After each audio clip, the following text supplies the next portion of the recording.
नरेंद्र मोदी जी ने कहा है कि इस स्वतंत्रता के अमृत महोत्सव में हमें संकल्प लेना है कि जब हम शताब्दी मनाएंगे यानी 2047 में, तब भारत वह स्थिति में होना चाहिए जो भारत का भवितव्य था, जो भारत का वास्तविक स्थान था, यानी हम सोने की चिड़िया भी होंगे और जगत भी। इसलिए संकल्प को पूरा करने के इन 25 वर्षों के कालखंड को उन्होंने कहा है कि अमृत काल है। परंतु जब हम विकास की बात करेंगे तो हमें यह भी ध्यान रखना होगा कि अमृत तो सागर मंथन से निकला था, परंतु अमृत से पहले विष भी निकला था। तो कहां-कहां पर विष रोपा जा रहा है, कहां-कहां पर विष बोया जा रहा है, यदि हम अपने विवेक से उसका निर्धारण कर सकेंगे तो निश्चित रूप से इस अमृत काल से अमृत तत्व का मार्ग प्रशस्त होगा। देखिए, इसकी शुरुआत वहां से होती है जब 2014 में एक परिवर्तन आया और केंद्र में सरकार बदली। परंतु यह सिर्फ सरकार बदलने के लिए था क्या? नहीं। यह सिर्फ नया विकास करने के लिए था? नहीं। ये विकास करने के लिए तो था ही, विकास के विचार को नया आयाम देने के लिए था। और यह बात मैं ऐसे ही नहीं कह रहा। 16 मई 2014 को तत्कालीन लोकसभा चुनाव में चुनाव परिणाम आए और 18 मई 2014 का लंदन का गार्डियन अखबार पढ़िएगा, जाके नेट पे सर्च कर लीजिएगा। उसने लिखा कि 16 मई 2014 का दिन भारत में वास्तविक स्वतंत्रता के दिवस के रूप में मनाया जाना चाहिए। किसी को यह बात अच्छी लग सकती है, परंतु मैं नहीं कह रहा हूं। मैं तो सिर्फ उस अखबार को कोट कर रहा हूं, उस देश के अखबार पे जिसने हम पे हुकूमत की थी। उसने क्या लिखा कि इससे पूर्व के ज्यादातर समय पर उस प्रकार की शासन व्यवस्थाएं रहीं जिनका विचार और व्यवहार दोनों ब्रिटिश कॉलोनियल लीगेसी यानी ब्रिटिश साम्राज्यवादी विरासत का ही संवहन करता रहा। पहली बार एक पूर्ण बहुमत के साथ एक ऐसा विचार आया है जो कि अपने स्वभाव में, विचार में, व्यवहार में पूर्णतः भारतीय है। और जब यह परिवर्तन आना था तो किस विचार से प्रेरित होकर आना था? वो विचार ये था कि सबसे बड़ा परिवर्तन हमने ये किया कि जब सरकार आई तो विकास के भिन्न भिन्न पैमानों को पूर्ववर्ती सरकारें कहती थी कि हमें अमुक क्षेत्र को देना है, अमुक वर्ग को देना है, अमुक समुदाय का विकास करना है। आने के बाद प्रधानमंत्री जी ने कहा हमें सबका विकास करना है, सबको जनधन अकाउंट देने हैं, सबको गैस उपलब्ध करानी है, सबको मकान उपलब्ध कराना है, सबको शौचालय उपलब्ध कराना है, सबको आयुष्मान भारत के तहत जो किया गया स्वास्थ्य की सुरक्षा प्रदान करनी है। ऐसा क्यों? कारण जानते क्या है? यह विचार उस मूल भाव से प्रेरित है जो हमारी संस्कृति का अप्रतिम उद्घोष है। सर्वे भवन्तु सुखिनः, सर्वे सन्तु निरामयाः, सर्वे भद्राणि पश्यन्तु मा कश्चित् दुर्भाग् भवेत्। हमने सर्व की बात कही है, हमने अपने जन, पराये जन या बहुजन की भी बात नहीं की है, क्योंकि जब आप बहुजन की बात करते हैं तो कुछ जन तो छूट जाते हैं, परंतु जब आप सर्वे भवन्तु सुखिनः कहते हैं तो एक भी व्यक्ति छूटता नहीं है।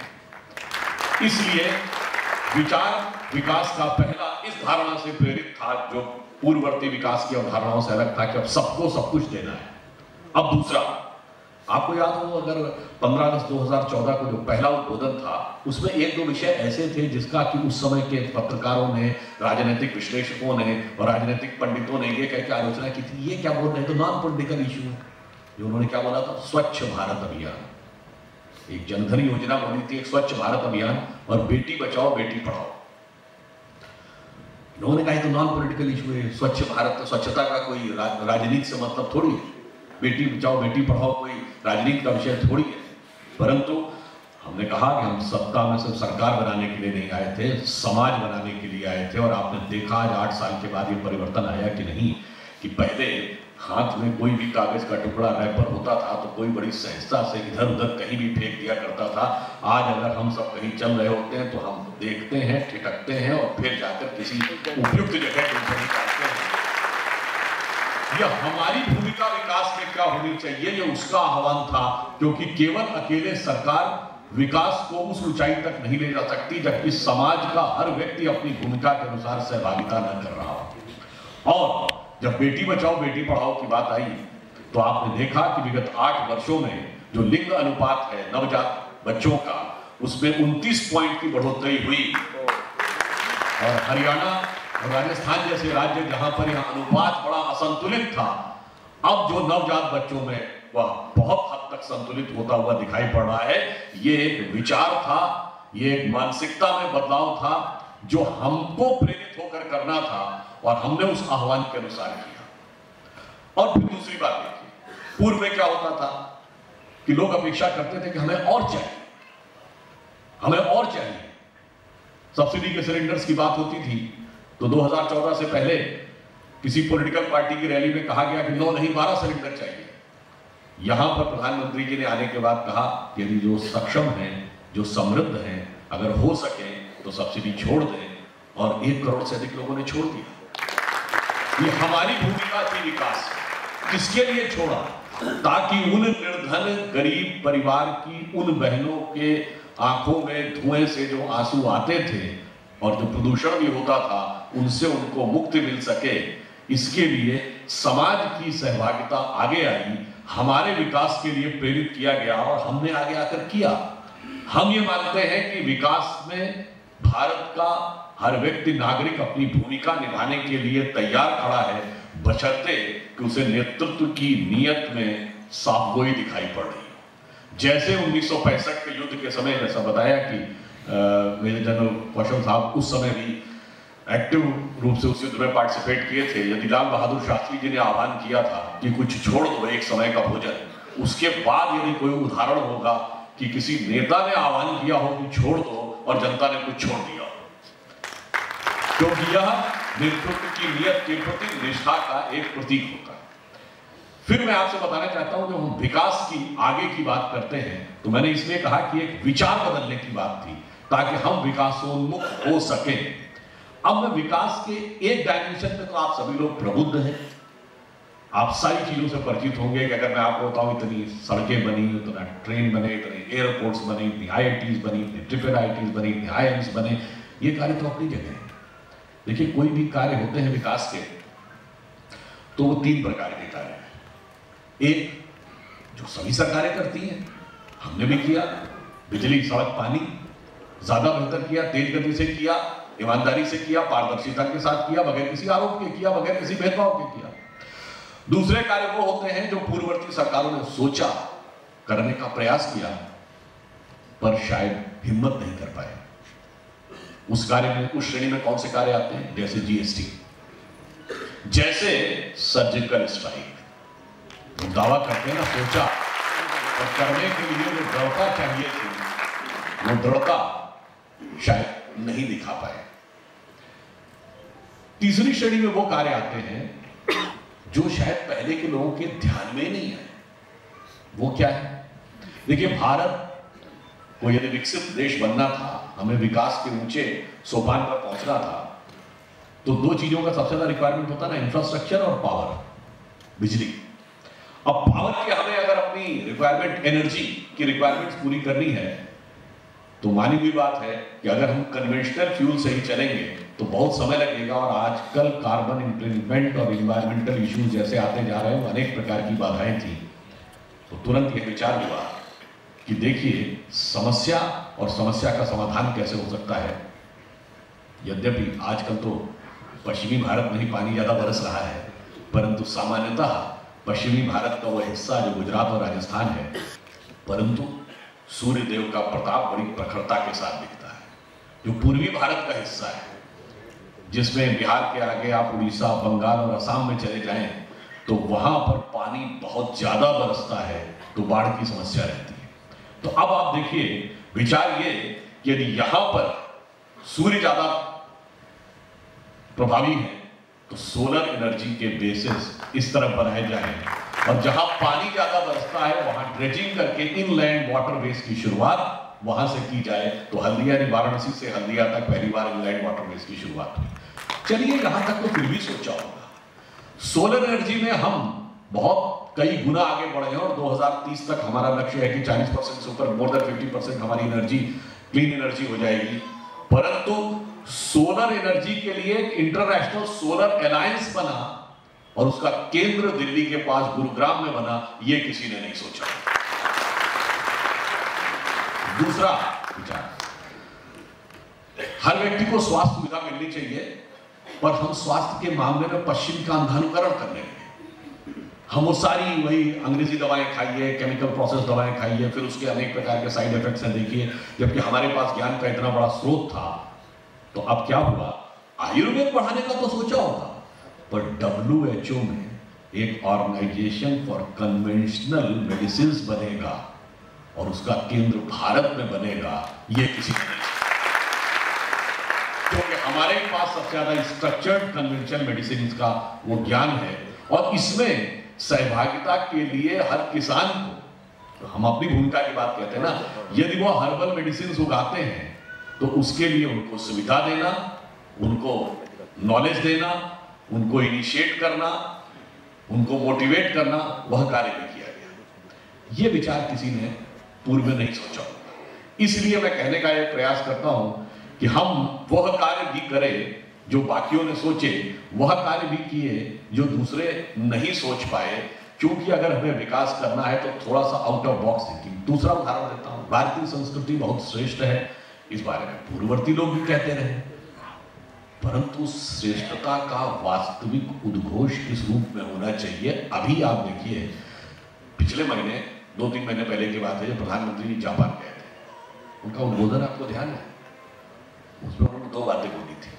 एक, जापान के देवता है दाइकोतुन, जिसका उल्लेख किया था, वो भैरव के प्रतीक है।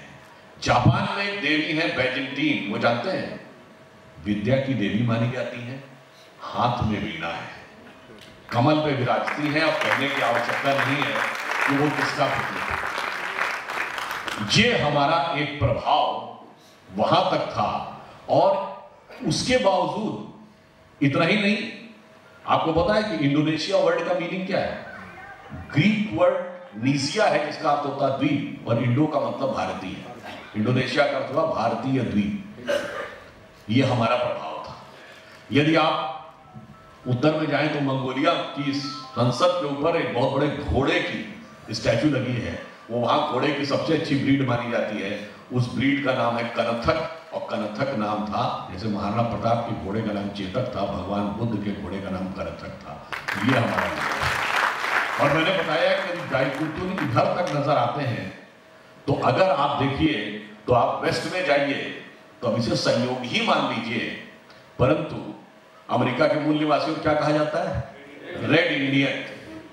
यानी वो इंडिया को खोजने के लिए गया था ना कोलंबस। और उसके साथ एक और आपको फैक्ट बताता हूं, शायद आप लोगों में से कुछ लोगों को पता हो और कई लोगों को न पता हो। 1840 और 50 के आसपास ये जो आज का अमेरिका है ना, पहले इतना बड़ा अमेरिका नहीं था 50 राज्यों का। ये न्यूयॉर्क, न्यू जर्सी, कनेक्टिकट के आसपास के कुछ राज्य थे। फिर धीरे धीरे दक्षिण का बहुत सा इलाका मैक्सिको से लिया और पश्चिम में जहां सैन फ्रांसिस्को, लॉस एंजल्स तक, कैलिफोर्निया तक पहुंचा। तो क्या हुआ कि ईस्ट कोस्ट से वेस्ट कोस्ट तक एक सड़क बन रही थी। वो बहुत बड़ा इलाका है, सड़क पे बहुत खर्चा आ रहा था। तो इस पर प्रश्न उठाया गया कि इतना खर्चा करने की जरूरत क्या है कि वॉशिंगटन से लेकर सैन फ्रांसिस्को तक सड़क बनाई जाए? तो जानते हैं इसका क्या जवाब दिया गया? 1840-50 की बात, कि भारत से व्यापार करने का जो पूर्वी रास्ता है उस पर ब्रिटेन का कंट्रोल है, इसलिए ब्रिटेन हमें कभी भारत से व्यापार नहीं करने देगा। कौन कह रहा? अमेरिकन कह रहे हैं, और ये अमेरिकन कांग्रेस में भी कहा गया। तो भारत से व्यापार करने के लिए हमें पश्चिमी रास्ते से ही व्यापार करना होगा, और अगर पश्चिमी रास्ते से व्यापार करना है तो पश्चिमी छोर से यहां तक सड़क होनी जरूरी है, क्योंकि बगैर व्यापार करे हमारी उन्नति नहीं होगी। इसलिए उस सड़क को अमेरिकन हिस्ट्री में पैसेज टू इंडिया कहा जाता है। अब इतना व्यापक प्रभाव सैन फ्रांसिस्को से लेकर जापान तक क्या दुनिया में किसी देश का है? अगर उसके बावजूद हम कभी अपनी बात कहते ही नहीं थे, तो फिर प्रकट होकर क्या कहा गया, जिस दिन योग दिवस की बात कही गई। और योग आज आपने देखा किसी को नहीं करना था, सरकार को नहीं करना था, हमको आपको करना था, और हम सब मोटिवेट होकर किए और दुनिया में सब जगह वो होने लगा। और अगर आप देखें तो विश्व में कोई ऐसा देश नहीं है जिसकी संस्कृति, जिसके ज्ञान और जिसके धर्म का यह प्रभाव, इतना सकारात्मक प्रभाव पूरी दुनिया में दिखाई पड़े कि संयुक्त राष्ट्र संघ के 173 या 74 देश उस प्रस्ताव के समर्थक नहीं बने थे। They became the second proposal, यानी दूसरे प्रस्तावक बने। एक समर्थक बनना यानी सपोर्ट करना, और एक होता है कि सेकेंड प्रपोजल बनना। और योग कहां से आता है?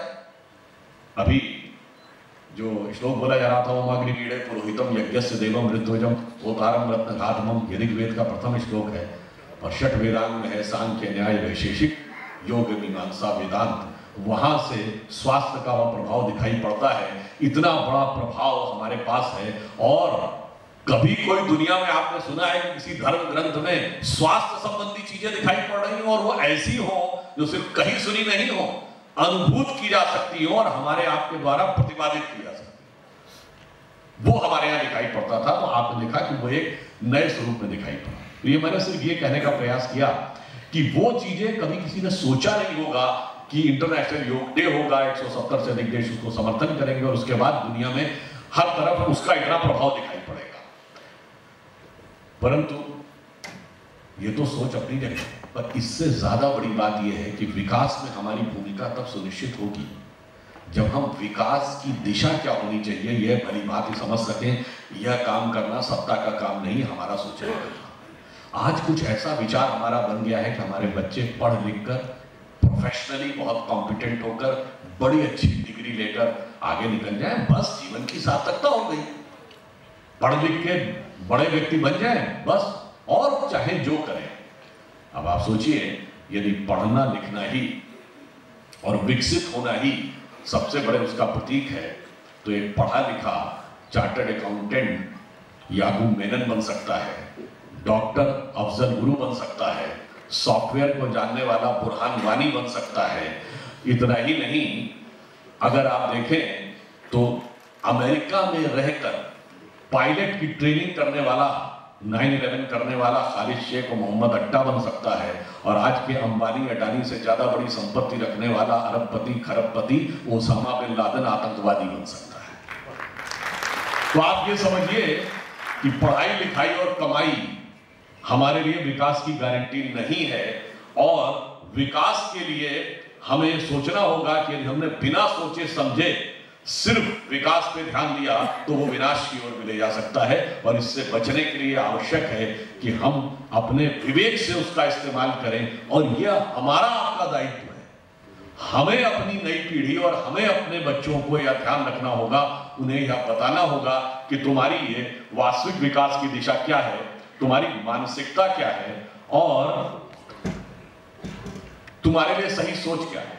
अब उदाहरण के लिए आजकल समाज में बहुत टकराव, हिंसा और वैमनस्य की बात आती है, और उसके लिए अनेक प्रकार के राजनीतिक आरोप प्रत्यारोप होते हैं। राजस्थान कुछ दुर्भाग्यपूर्ण कारणों से अधिक सुर्खियों में रहा, परंतु आप में से किसी को पता है कि यदि एथेंटिक रूप से बात की जाए हिंसा की, तो इसके विषय में बाकायदा एक वैश्विक स्तर पर रिसर्च हुई। मैं नाम बता रहा हूं, एक हुए प्रोफेसर RG रमल, RUMMEL, आप जाके चेक भी कर सकते हैं। उन्होंने बड़े कई वर्षों तक अध्ययन के बाद पूरे विश्व में विगत 2500 वर्षों में जितने भी नरसंहार हुए, यानी युद्ध में जो लोग मारे गए और सत्ता में आने के बाद सत्ता के द्वारा आम जनता का जो नरसंहार किया गया, ऐसे लोगों का एक एस्टिमेशन बनाया है जिसमें उनका मानना है, और सारे डॉक्यूमेंट्री एविडेंस उन्होंने दुनिया के भिन्न भिन्न देशों के इतिहास से लिए, और उसके बाद उन्होंने निकाला कि मिनिमम 90 करोड़ और मैक्सिमम 1 अरब 40 करोड़ लोग विगत 2500 वर्षों में सिर्फ सत्ता के द्वारा मारे गए। मगर महत्वपूर्ण बात जानते क्या है? उन्होंने लिखा कि भारत एकमात्र ऐसा देश है जहां 13वीं शताब्दी से पहले किसी नरसंहार का उल्लेख नहीं आता है। उन्होंने एक कलिंग युद्ध का उल्लेख जरूर किया, कहा वो युद्ध में हुआ जिसमें भी मरने वालों की संख्या कुछ हजार में है, लाखों में भी नहीं है। सत्ता के द्वारा कभी नरसंहार 13वीं शताब्दी से पहले नहीं हुआ, जो कुछ हुआ वो 13वीं शताब्दी के बाद हुआ। अब ये कहने की आवश्यकता नहीं है कि 13वीं शताब्दी के बाद क्या परिवर्तन आया कि नरसंहार और मारने काटने की प्रवृत्ति जो यहां कभी नहीं थी वो यहां पर आ गई। और ये हम नहीं कह रहे, ये भारत सरकार का कोई व्यक्ति नहीं कह रहा, भारत का कोई व्यक्ति नहीं कह रहा, और संघीय भाजपा तो पता नहीं कह रहा, ये तो आरजी रमन कह रहे हैं। यह सिर्फ समझने की जरूरत है कि हमारे दिमागों में किस ढंग से चीज को बैठा दिया जाता है और फैक्ट क्या है। मैं यही उदाहरण देना चाहता हूं, हमारे कई जो पूर्व सैन्य अधिकारी, उन्होंने जरूर नाम सुना होगा, एक राजस्थान के बारे में बहुत किताब लिखी है, annals and antiquities of Rajasthan, colonel James Tod ने। उनकी हर बात से हम सहमत नहीं है, मगर उन्होंने एक बड़ी मजेदार बात लिखी है। उन्होंने ये बात लिखी कि यूरोप में थर्मोपाइल के युद्ध को बड़ा वीरता और शौर्यता का प्रतीक माना जाता है। उन्होंने कहा जब मैं राजस्थान में आता हूं तो मुझे ऐसा प्रतीत होता है कि राजस्थान के तो चप्पे चप्पे में थर्मोपाइल जैसी वीरता बनी है। और इतना ही नहीं, उन्होंने ये कहा कि मुझे आकर यहां बड़ा एक विचित्र अनुभव होता है कि यहां के राजा जब युद्ध करते थे तो वो जीवन मरण का प्रश्न नहीं होता था, वो खेल भावना से युद्ध करते थे। उन्होंने एक शब्द यूज किया है कि ऐसा लगता था वो शक्ति प्रदर्शन का टूर्नामेंट होता था, जिसमें जीतने के बाद और हारने वाले दोनों अपनी अपनी जगह वापस लौट जाते थे, हमारे किसी राजा का सर कलम नहीं किया जाता। ये बात भी एक बाहरी व्यक्ति कह रहा। इसलिए अब एक मानसिकता को सोचिए, मानसिकता कैसे आपके दिमाग में आती है, किन भाषा से आती है, किस शब्दों से आती है, और वो हमें आने वाली पीढ़ी को उससे बचाना है। जैसे आप सबने कहावत सुनी होगी, everything is fair in love and war, सुना है ना? और अगर कहा जाए साहब इसका ट्रांसलेशन, तो इश्क और जंग में सब कुछ जायज है। पर ये बताइए, ये एक अंग्रेजी है और एक फारसी है, तो फारसी से लिया गया उर्दू में है। क्या आपने कभी हिंदी या संस्कृत में ऐसा कोई शब्द सुना है कि युद्ध में और प्रेम में सब कुछ उचित है? ऐसी कोई कहावत नहीं है। इसलिए हमारे यहां everything is not fair in love and war, युद्ध का एक धर्म होता है और प्रेम का एक त्याग और समर्पण होता है। और जिन लोगों ने इस प्रकार के विचार दिए, उन्होंने ही युद्ध करते करते आतंकवाद शुरू कर दिया, तो वो भी जायज है। अगर एवरीथिंग इज फेयर, फिर तो जो एसिड फेंकने वाले लोग हैं वो भी जायज है। इसलिए कभी कभी ये भी समझिए कि भाषा भी आपके दिमागों में क्या चीज भर देती है और उस चीज से बचने की जरूरत है। इसीलिए मैंने कहा कि हमारे यहां कभी हम तो गुलाम हो गए, ठीक है साहब। महाराणा प्रताप हल्दी घाटी का युद्ध हार गए थे, यही तो पढ़ाया गया ना इतिहास में, हम सब ने पढ़ा। देखिए कोई राजा युद्ध हारा, इसके तो डिफाइंड पैरामीटर्स है ना, 4 डिफाइंड पैरामीटर है। नंबर 1 वो मार दिया गया, नंबर 2 वो बंदी बना लिया गया, नंबर 3 उसने टैक्स देना शुरू कर दिया हो, नंबर 4 या कम से कम दरबार में जाकर हाजिरी लगा दी। अब महाराणा प्रताप ने इन चारों में से क्या काम किया था? कुछ नहीं। अगर कुछ भी नहीं किया तो आपने किस आधार पर यह निष्कर्ष निकाल दिया कि वो हार गए? और फिर हम ये कहना चाहेंगे कि ये बात भी हमारे दिमाग में कैसे भरी गई। इस पे एक बहुत बड़े नोबेल लॉरेट हुए हैं, वीएस नायपॉल। इनको 2003 में नोबेल पुरस्कार मिला था साहित्य का अपनी किताब अमंग द बिलीवर्स के लिए। उन्होंने भारत के बारे में लिखा है कि भारत एक विचित्र देश है, जहां पर राष्ट्र की भक्ति को मजबूत करने वाला इतिहास नहीं पढ़ाया जाता है, कमजोर करने वाला इतिहास पढ़ाया जाता है। दुनिया का इकलौता देश है जो अपने लिखे इतिहास को प्रामाणिक नहीं मानता है, विदेशियों के लिखे इतिहास को प्रामाणिक मानता है। और कहते हैं उससे भी ज्यादा महत्वपूर्ण बात है कि विदेशियों में भी जो इसके दुश्मन थे, जिन्होंने इस पर हुकूमत की, उनके लिखे इतिहास को प्रामाणिक मानता है। यानी इसीलिए उन्होंने किताब लिखी थी लेट 70s में, इंडिया ए वुंडेड सिविलाइजेशन। मैं ये क्यों कह रहा हूं? अरे भाई, कितने चाइनीज यात्री आए, फाइयान, वेनसॉन्ग, इत्सिंग, उन्होंने क्या लिखा भारत के बारे में वो भी तो बताओ ना। वो क्या लिखा, अलबरूनी ने क्या लिखा, उन्होंने क्या लिखा बताएंगे, मगर उसमें भी कैसे छुपा जाते हैं। देखिए, मैं ये बात एकदम तथ्यात्मक आधार पर कह रहा हूं। आईने अकबरी में अबुल फजल ने लिखा है कि अकबर ने, मतलब औरंगजेब की बात नहीं कर रहे, चित्तौड़ दुर्ग को जीतने के बाद जो मंदिर बच गए थे अलाउद्दीन खिलजी के समय में, हिंदू और जैन मंदिर, उन सबको भी नष्ट किया। 30,000 लोगों को मारने के बाद उनके सर पर खड़े होकर गाजी की उपाधि धारण किए। कौन लिख रहा है? अकबर की ऑटोबायोग्राफी लिखने वाला खुद, और ये फतेहनामा चित्तौड़ में भी अकबर लिख रहा है, यानी जैसे गवर्नमेंट ऑर्डर जारी होता ना, उसमें भी लिखा है। और उसके बाद बीएस नायपॉल ने लिखा है कि अजब देश है, किसी भी देश में यदि युद्ध के बारे में होता है तो एक ही राजा महान माना जाता, चाहे वो जीता हो या हारा हो। कहते परंतु यहाँ पे जनता मानती है कि महाराणा प्रताप महान थे, और इतिहास में लिखा जाता है अकबर महान थे। ऐसा विचित्र उदाहरण से भारत में देखने को मिलता। इसलिए मैं आपसे कहना चाहता हूं कि वह दिमागों में हमारे कैसे भरा जाता है, और होना क्या चाहिए थी मानसिकता, और बना क्या की जाती मानसिकता। मैंने बचपन में एक कविता पढ़ी थी, वो ये थी कि एक सन्यासी हाथ में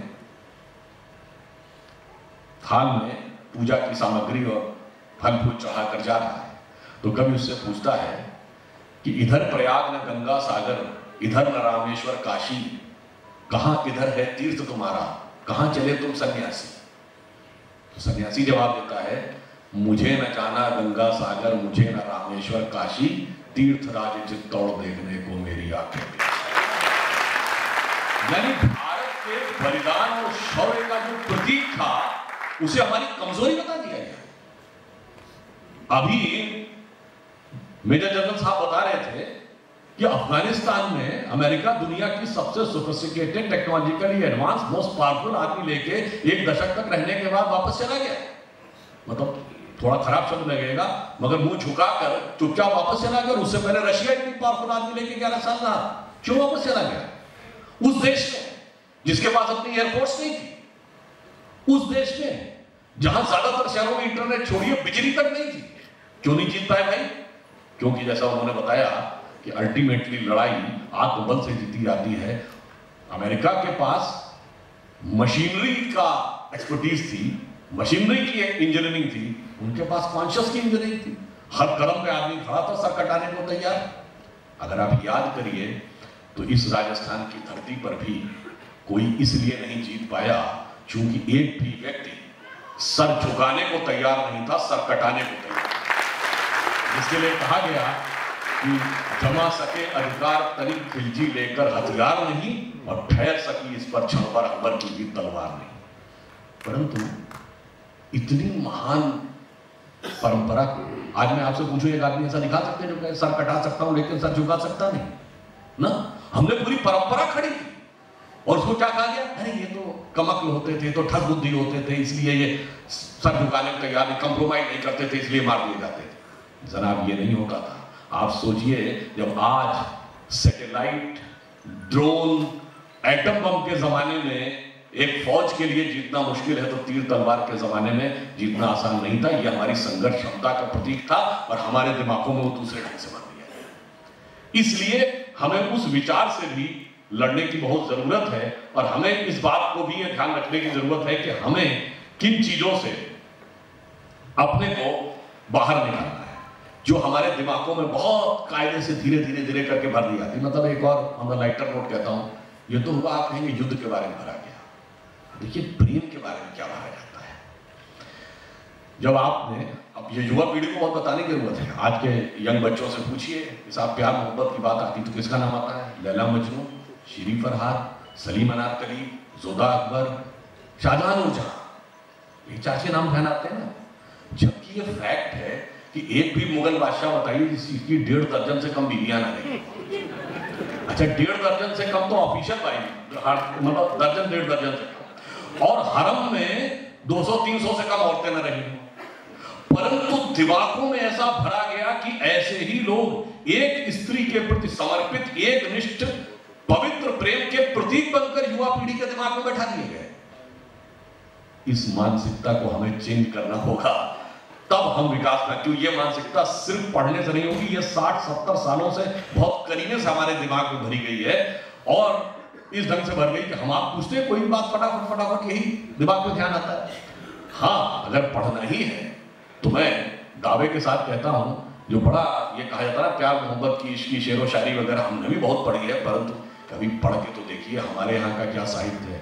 मालविका अग्निमित्रम कालिदास का पहला ग्रंथ पढ़िए, जिसमें राजा अग्निमित्र और मालविका की प्रेम कहानी, स्वप्न वासव दत्ता पढ़िए, राजा उदयन और वासव दत्ता की प्रेम कहानी, अभिज्ञान शाकुंतलम पढ़िए, शकुंतला और राजा दुष्यंत की प्रेम कहानी। मैं कह रहा हूं दिमाग खुल जाएगा और आपको लगेगा कि ये सब जो सांगारिक बातें की जाती हैं ये सब तो उसके आगे कुछ नहीं है, धूल धूसरित कण है। और ये मैं ऐसे नहीं कह रहा हूं, ये मैं इस आधार पर कह रहा हूं कि आप में से बहुतों को ने ये शब्द तो सुना होगा कि Sanskrit is the mother of all the languages, पर ये कहा किसने था? ये कहा था सर विलियम जोन्स ने, जो कैलकाटा हाई कोर्ट के जज थे सन 1790 के आसपास के दौरान, यानी आज से तकरीबन 200-250 साल पहले। कैलकाटा हाई कोर्ट का जज मतलब उस जमाने में सुप्रीम कोर्ट का जज, और उन्होंने सबसे पहले संस्कृत सीखी। और क्यों सीखी? अभिज्ञान शाकुंतलम का मंचन हो रहा था और उसमें जो कुछ बताए जा रहे थे दृश्य, तो एक आध व्यक्ति वहां पर उपस्थित था जिसको कि थोड़ी सी टूटी फूटी अंग्रेजी आती थी। उसने जो ट्रांसलेशंस बताए तो विलियम जोन्स को बड़ा इंटरेस्टिंग लगा, अच्छा ऐसी ऐसी सुंदर उपमाएं इसमें दी गई है। उनके मन में जिज्ञासा हुई कि मैं इस ग्रंथ को ओरिजिनल पढ़ूं। वो जज थे तो भारतीय धर्मशास्त्र भी पढ़ना चाहते थे, वो सभी संस्कृत में था। अब उन्होंने कहा कि मैं संस्कृत सीखूं कैसे? तो कोई पंडित उनको सिखाने तैयार नहीं होता था, कहते थे ये म्लेच्छ को देवभाषा थोड़ी सिखाएंगे। खैर बड़ी मुश्किल में, मैंने सुना है, अब ये कितना सत्य है मुझे भी नहीं पता, कि गुप्ता जी तैयार हुए, खैर उन्होंने उनको पढ़ाया बढ़ाया, उन्होंने सीखी संस्कृत। और सीखने के बाद सबसे पहले 2 संस्कृत के ग्रंथों का अनुवाद किया। एक विद्याधर का हितोपदेश, जिसको आज यूरोप में फेबल्स ऑफ द बीदाबाई कहा जाता है, और दूसरा अभिज्ञान शाकुंतलम और उसका चतुर्थ सर्ग जिसमें शकुंतला की विदाई का दृश्य। वो पढ़ने के बाद विलियम जोन्स रात भर टहलते रहे। उन्होंने कहा मैं कल्पना नहीं कर सकता कि मानव मस्तिष्क इतनी सुंदर प्राकृतिक और सांगारिक कल्पनाएं कर सकता जो मुझे इस पुस्तक में देखने को। इसलिए मैंने वो कंट्रास्ट आपको बताया कि कंट्रास्ट क्या है और हकीकत क्या है। और फिर मैं कह रहा हूं इसमें कुछ भी जायज नहीं है, सब कुछ हमारा कंट्रास्ट धर्म और मर्यादा के साथ है और उनका कंट्रास्ट पूरी तरीके से कुछ भी जायज के साथ है। इसलिए इस मानसिकता से हमको बाहर निकलने की जरूरत है। अब मैं एक बात और कहता हूं कि जब हम बाहर आए तो ये मानसिकता तो हम तब बदलेंगे ना, कम से कम बड़े लेवल पे सरकार की तरफ से भी मानसिकता बदली हुई दिखाई पड़े। तो आप देखिए हमने बहुत बड़ी मानसिकता क्या की, जो अभी मेजर जनरल साहब बता रहे थे 71 की वॉर हुई, 90,000 प्रिजनर ऑफ वॉर थे, मगर उस लड़ाई के बाद भी आपको ऐसा दृश्य नहीं सुनाई पड़ा होगा जो आप सबने कुछ दिन पहले टीवी पे देखा था, 1 साल पहले, कि पाकिस्तान की नेशनल असेंबली में पाकिस्तान का एक मिनिस्टर बोल रहा है, जब अभिनंदन वाला प्रकरण हुआ था उस समय, कि शाह महमूद कुरैशी साहब आए, उस मीटिंग में प्राइम मिनिस्टर ने आने से मना कर दिया, आर्मी चीफ साहब आके खड़े थे, उनके पैर कांप रहे थे, उन्होंने कहा खुदा का वास्ता है शाम तक अभिनंदन को वापस कर दो वरना इंडिया 9 बजे तक अटैक कर देगा। मैं दावे के साथ कहता हूं कि पाकिस्तान की नेशनल असेंबली में तो कभी किसी ने यह स्वीकार नहीं किया होगा, क्योंकि फॉरेन मिनिस्टर के पांव कांप रहे थे, शायद 71 में भी ना किया होगा। एक विचित्र स्थिति हमारी मानसिकता में जानते क्या, दुनिया में जहां कहीं संघर्ष होता है तो क्या होता है, छोटा और कमजोर कहता है कि ये बड़ा और ताकतवर मुझे सता रहा है, पर यहां हम बड़े थे, हम ताकतवर थे, और हम विगत 60-65 वर्षों से, कुछ हद तक अटल जी का दौर छोड़ दें, तो हम सिर्फ ये कंप्लेन करते रहते थे कि हम सताए जा रहे हैं।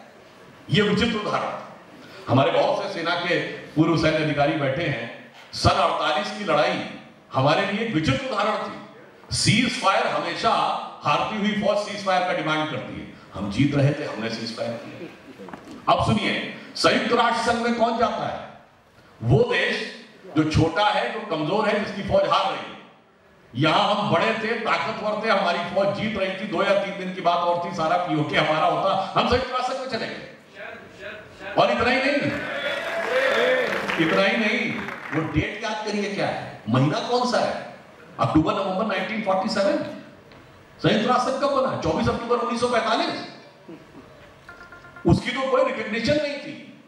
मेरे जो भी विरोधी मित्र हो मुझे शोध करके बता दें कि कश्मीर से पहले कौन सा मुद्दा संयुक्त राष्ट्र संघ में गया था। हमने लेजिटिमेसी प्रदान की उसको, वो आज का संयुक्त राष्ट्र संघ नहीं था। तब तक तो उसका रिकग्निशन, एक्सेप्टेंस, सबके ऊपर बहुत क्वेश्चन मार्क लगे थे। अरे यही चीन इतना बड़ा देश, ये उसका हिस्सा नहीं था। तो आप ये सोचिए, हमने ऐसे विचित्र उदाहरण पेश किए, परंतु आने के बाद हमने कहा भाई now the era of India as a soft state is over. ये जरूर कहा जाता है कि जब प्रधानमंत्री जी ने शपथ लिया था तो सभी सार्क देशों के राष्ट्राध्यक्षों को बुलाया था, पाकिस्तान के तत्कालीन प्रधानमंत्री को भी बुलाया था।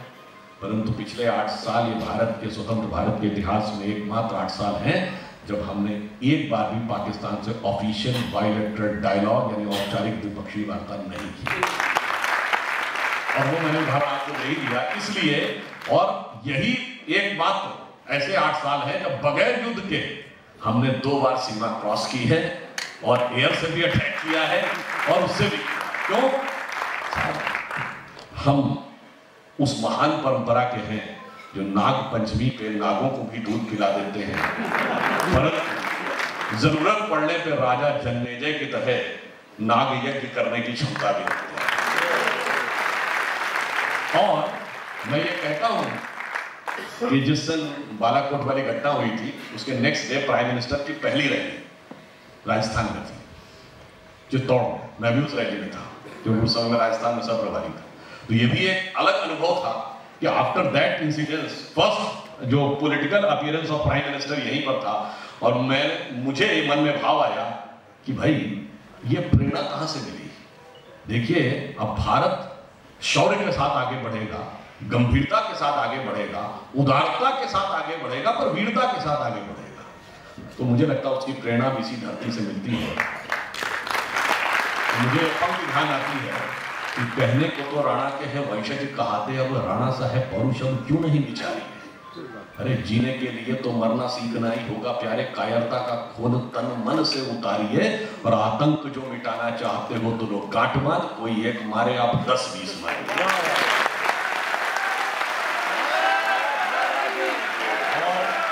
सर्जिकल स्ट्राइक और बालाकोट दोनों में करके दिखाया। आज कोई नहीं कह सकता कि भारत एक सॉफ्ट स्टेट है। चाइना के साथ जो कुछ हुआ अगर आप देखें तो वियतनाम वॉर के अलावा पहली बार चाइना ने कभी ऑफिशियली एक्सेप्ट किया कि उसने अपनी फौज कहीं आगे बढ़ा के पीछे। अब एक और बात कहना चाहता हूं, हमने जो नए कार्य किए उसमें बहुत बड़ा अंतर था। हमने डिफेंस की मानसिकता बदली और डिफेंस के लिए प्रोडक्शन भी शुरू किया। कभी आपके मन में आपको विचार नहीं आया कि भारत का हम अंतरिक्ष यान बना सकते थे और फाइटर प्लेन नहीं बना सकते थे? ये बात तर्कसंगत लगती है। हम इंटरमीडिएट रेंज और लॉन्ग रेंज मिसाइल्स बनाने की क्षमता रखते थे और एसॉल्ट राइफल बनाने की क्षमता नहीं रखते थे। ये बात गले के नीचे उतरती है। नहीं, हम बनाना नहीं चाहते थे। वो जो भी कारण रहा हो, मैं इसमें राजनीतिक वक्तव्य नहीं देना चाहता, परंतु हमने आने के बाद अब एसॉल्ट राइफल भी यही बन रही है, बैलिस्टिक मिसाइल भी यही बन रही है। और आप लोगों को जानकर यह प्रसन्नता होगी, बहुत से लोग जो फौज के हैं उनको जरूर पता होगा कि ब्रह्मोस मिसाइल अब भारत एक्सपोर्ट करने की स्थिति में आ गया है। फिलीपींस वो पहला देश है जिसने एक्सपोर्ट का ऑर्डर दिया है भारत से ब्रह्मोस मिसाइल। और मजे की बात यह है कि 2 डिफेंस कॉरिडोर बने हैं तमिलनाडु में और उत्तर प्रदेश में। तो उत्तर प्रदेश का रहने वाला हूं, तो ये ब्रह्मोस का एक हिस्सा यूपी में भी बनेगा। ये मैं इसलिए कहता हूं, एक जमाना था यूपी में कट्टे बना करते थे, अब ब्रह्मोस मिसाइल बनकर एक्सपोर्ट हो रही है। इसके बाद भी अगर किसी को लगता है कि वक्त में बदलाव नहीं दिख रहा है, विकास का कोई स्वरूप नहीं दिख रहा है, तो मुझे लगता है कि उन्हें उनको नजारे को देखने के लिए नजर बदलने की जरूरत है।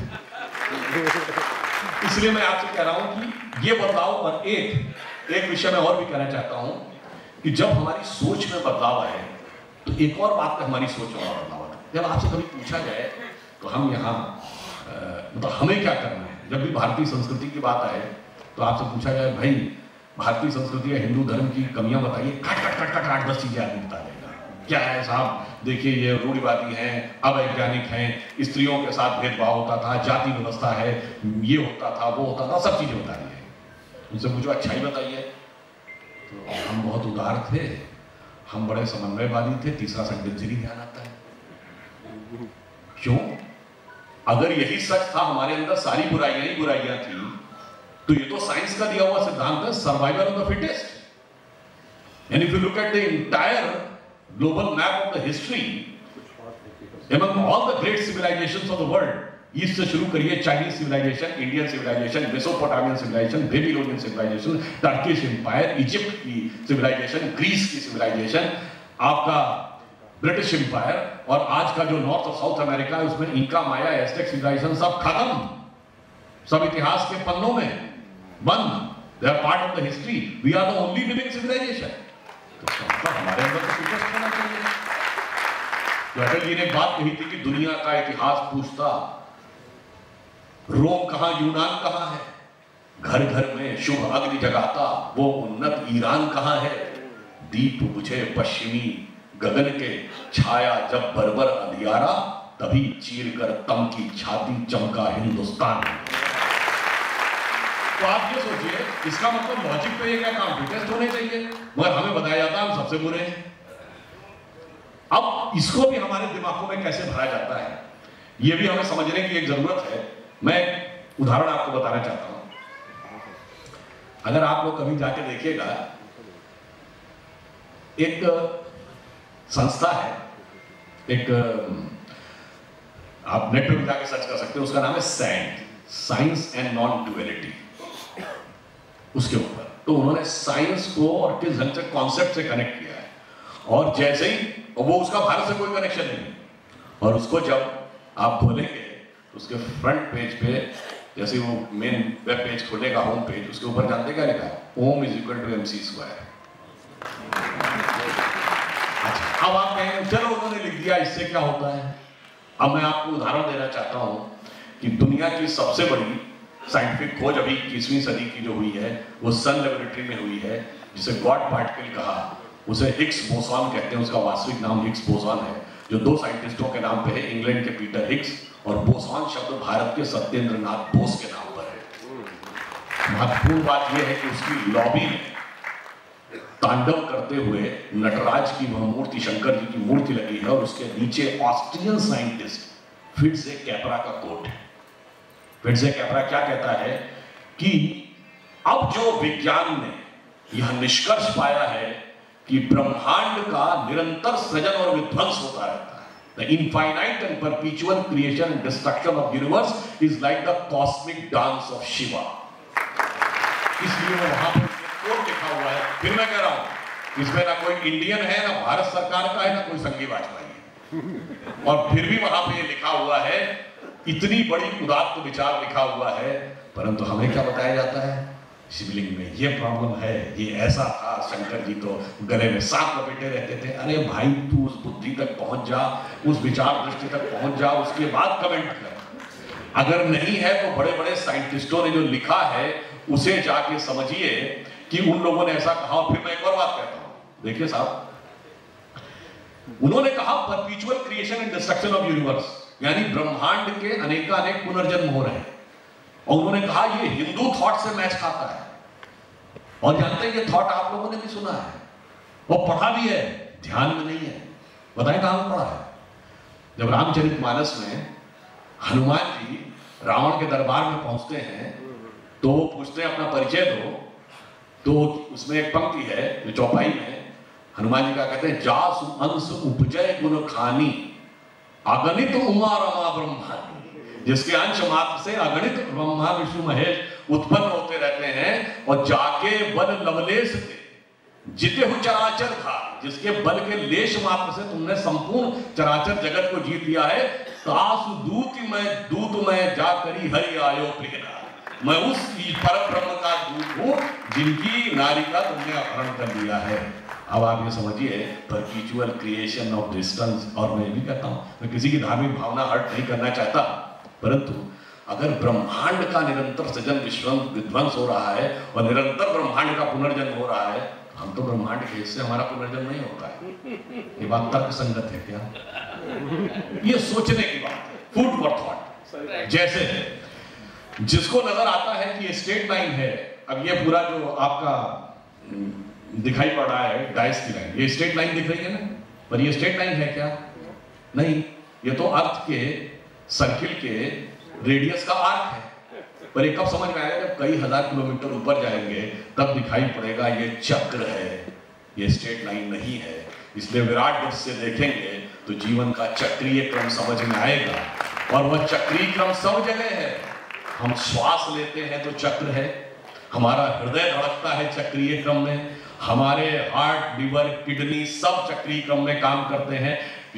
उन सारे अवयवों से बने हुए system, digestive system, circulatory system, respiratory system चक्रीय क्रम में काम करता है। हमें नींद और फिर दोबारा सवेरा होता है चक्रीय क्रम में। अर्थ अपनी एक्सिस पे साइक्लिक मोशन में घूम रही है, चारों तरफ उसके ये सूर्य के चारों तरफ साइक्लिक क्रम में, वहां से Galaxy, milky way and the big bang, सब कुछ तो सर्कुलर है, बीच में सर्कुलर नहीं है। तो ये सोचने दीजिए कि वो सही है या विज्ञान की वो सोच जो हमारी सोच से मैच खाती है वह सही है।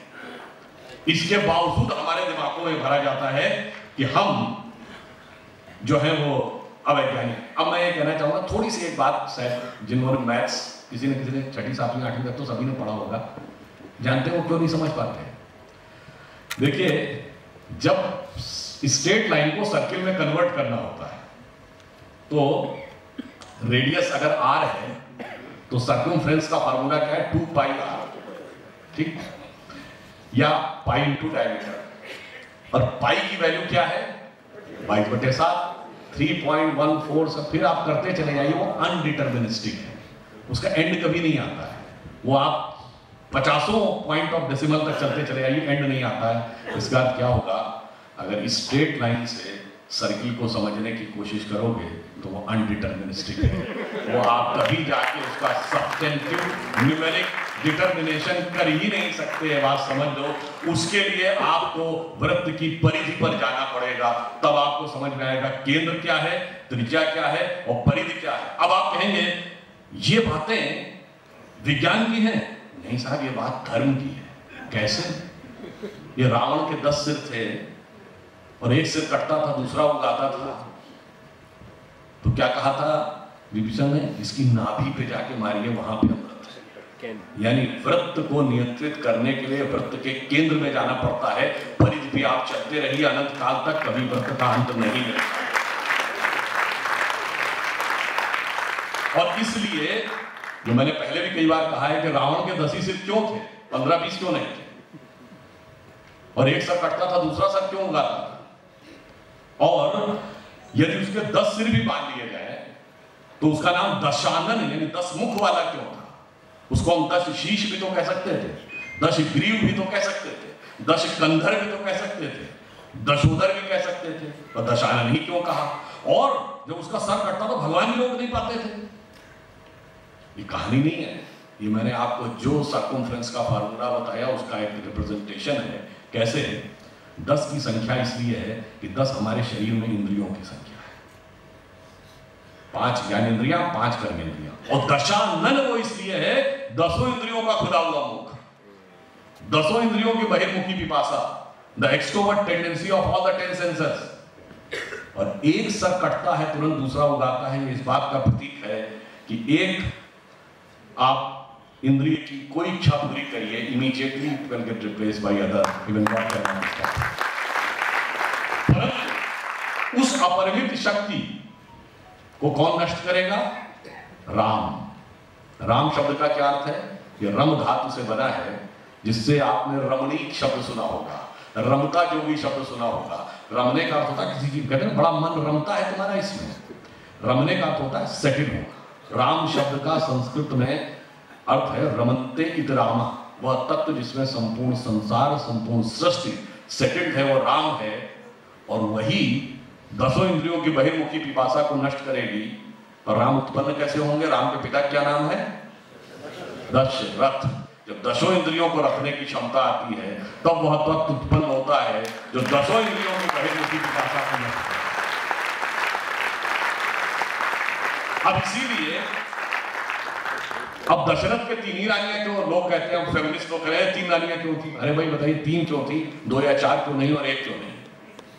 कारण क्या है कि 10 इंद्रियों को आप तब रख पाएंगे जब त्रिगुणात्मक प्रकृति में 3 है ना, सतोगुण, रजोगुण, तमोगुण। जब तीनों का स्वामित्व आपके पास होगा तभी आप दशरथ बन पाएंगे। परंतु समस्या कहां से आई थी? तीनों में सबसे खूबसूरत कौन थी? कैकेयी। और सारी समस्या कहां से शुरू हुई? वहीं से। तो यह भी समझिए, और रामचरितमानस में कई तमोगुण की प्रतीक मानी गई है। तमोगुण सबसे आकर्षक होता है, और तमोगुण के साथ हुई कोई भी वार्ता या संधि भविष्य में आपके लिए बहुत बड़ी समस्या बन सकती है। यह ध्यान रखने की आवश्यकता है। इसलिए मैंने आपसे कहा, सर्किल का सर्कमफ्रेंस, सर्किल का रेडियस, सर्किल का केंद्र, रावण के कटते हुए 10 सिर और 10 सिर का निवारण नाभि के द्वारा होना। हमारे यहाँ यह ज्ञान इस कदर गुथा हुआ है कि इसका विभेद करने के लिए भी बहुत विराट बुद्धि और दृष्टि चाहिए। पर दुर्भाग्य की बात है कि जिन लोगों ने भारत में कभी आए नहीं, जिन्होंने भारत का कोई ग्रंथ पढ़ा नहीं, जिन्हें संस्कृत या कोई अन्य भारतीय भाषा आती नहीं, उन्होंने भारत पे सारी टिप्पणियां लिखी। मैं मार्क्स और मैक्स वेबर की बात कर रहा हूं, और उनके मानस पुत्र ऐसे भी लोग हैं। मैं उदाहरण के साथ ये भी बताना चाहता हूं, जो उनके मानस पुत्र हैं उन्होंने भी वही किया है। जानते क्या हुआ था? श्री राम जन्मभूमि का जब विषय चल रहा था, सुप्रीम कोर्ट में नहीं, जब हाई कोर्ट में था, जब Lucknow bench of Allahabad high court में था, तो यह कहा गया कि दोनों पक्ष अपने अपने इतिहासकार ला सकते हैं। तो जो राम मंदिर के पक्ष से इतिहासकार गए थे, उनमें से दो तीन को मैं पर्सनली भी जानता था। मैं बहुत बच्चा था तब, उस जमाने में मेरा उनसे मिलने का हुआ। एक ग्रोवर साहब थे, डॉक्टर एसपी गुप्ता थे, डॉक्टर देवेंद्र स्वरूप थे, डॉक्टर हर्ष नारायण। मैं देवेंद्र स्वरूप जी, हर्ष नारायण जी से व्यक्तिगत मिला था। और उधर से आप खुद सोच सकते हैं कौन होंगे? सूरज भान, डीएन झा, आरिफ शर्मा, रोमिला थापर। अब मजे की बात यह है, वो लोग खुद नहीं अपीयर होते थे, अपने रिप्रेजेंटेटिव्स के थ्रू जाते। अच्छा, जब कोर्ट है तो वो आपकी दलीलें तो मानेगा नहीं। कोर्ट ने कहा कि पहले आप ये बताइए कि आपका विषय क्या है। अगर आप राम मंदिर के ऊपर टिप्पणी करने आए हैं तो आपका एंशिएंट इंडिया विषय होना चाहिए। तो उन्होंने लिख के दिया कि एंशिएंट इंडिया, बहुतों ने लिख के दिया हमारा विषय नहीं, कोई बात नहीं। अब जिन लोगों को एंशिएंट इंडियन हिस्ट्री वर्ड पता होगा तो उसमें दो शाखाएं हैं, आर्कियोलॉजी यानी जिसमें खुदाई की बात होती है, और कल्चर। अब इसमें एक्सकवेशन है तो अगर फारसी, तो उन्होंने ये भी लिख के दिया कि ना हमें फारसी आती ना हमें संस्कृत आती।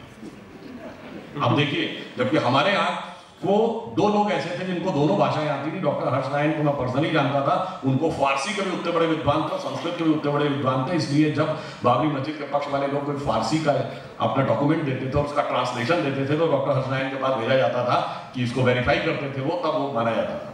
तो उनकी तरफ न वो आर्कियोलॉजी जानते थे, एक्सकवेशन, न लैंग्वेज जानते थे, यानी ना वो खुदाई जानते थे, न लिखाई जानते थे, फिर भी दावा यह था कि सारी खुदाई जानते थे। और उन्होंने हमें ये समझाया। तो इसलिए मैंने कहा ना, मैं दावे से कहता हूं, जितने मार्क्सवादी इतिहासकार हैं, किसी ने वैदिक संस्कृत नहीं पढ़ी। तो वैदिक संस्कृत का व्याकरण अलग है। भाई आप, जैसे मैंने इंजीनियरिंग पढ़ी, आप लोगों ने किसी ने इकोनॉमिक्स पढ़ी होगी, तो किसी ने सोशियोलॉजी पढ़ी होगी, तो किसी ने फिजिक्स पढ़ी होगी, तो उसको आपने विधिवत शिक्षा ग्रहण की ना किसी यूनिवर्सिटी में जाके, एमए किया, एमएससी किया, बीटेक किया, एमटेक किया, उसके बाद जाके आप कहेंगे मैं इस विषय में बोलूंगा। मैं दावे से कहता हूं, किसी मार्क्सवादी इतिहासकार ने किसी वैदिक संस्थान में जाकर वैदिक संस्कृत का अध्ययन ही नहीं किया और वेदों में सारी टिप्पणी कर डाली। इसलिए हमें यह भी ध्यान रखना है कि हमें उस मानसिकता से अपने लोगों को कैसे बाहर निकालना है।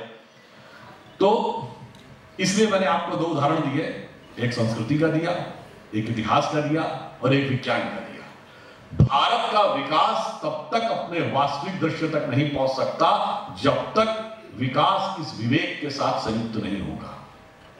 जिस विवेक की बात हम लोग कह रहे हैं, जो हमारा वास्तविक विवेक था। अब उदाहरण के लिए मैं एक और बात बताना चाहता हूं। कई बार क्या होता है कि हमारे दिमाग में बहुत सी ऐसी चीजें भर जाती हैं और हम उसमें बिना वजह आत्मग्लानि से आबद्ध हो जाते हैं। जैसे उदाहरण के लिए भगवान कृष्ण, आपने बहुत सुना होगा कि भगवान कृष्ण के 10,000 गोपिकाएं थी, 10,000 गोपिकाओं के साथ रास करते थे। मुझसे एक बार स्टूडेंट लाइफ में क्वेश्चन पूछा गया, you are talking about the equality of the women but lord Krishna was having 10,000 wifes. मैंने कहा no, he was not having 10,000, he was having 16,108। तो उन्होंने कहा yes yes whatever the figure was. मैंने कहा the figure is very important because 16,108 Veda में ऋचाओं की संख्या है। और भगवान कृष्ण क्या है, जब आप ध्यान लगाते हैं तो आपकी आंखों के सामने क्या होता है?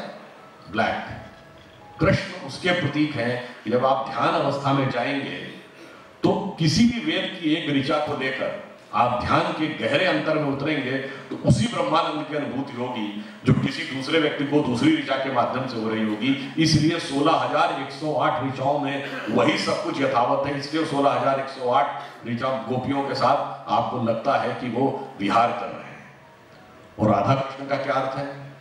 जब आप ध्यान लगाते हैं तो आप कभी भी देखते होंगे तो आपका माइंडसेट डाउनवर्ड टेंडेंसी की तरफ जाता होगा, तो एक नकारात्मक विचारों की तरफ। यदि व्यक्ति के ऊपर नियम कानून समाज का प्रभाव या दबाव ना हो तो वो सोचेगा कि मैं किसी तरीके से कब्जा कर लूं, जबरदस्ती चीज को ले लूं, यानी मानवीय की बजाय पाशविक प्रवृत्ति की तरफ जाने की प्रवृत्ति है।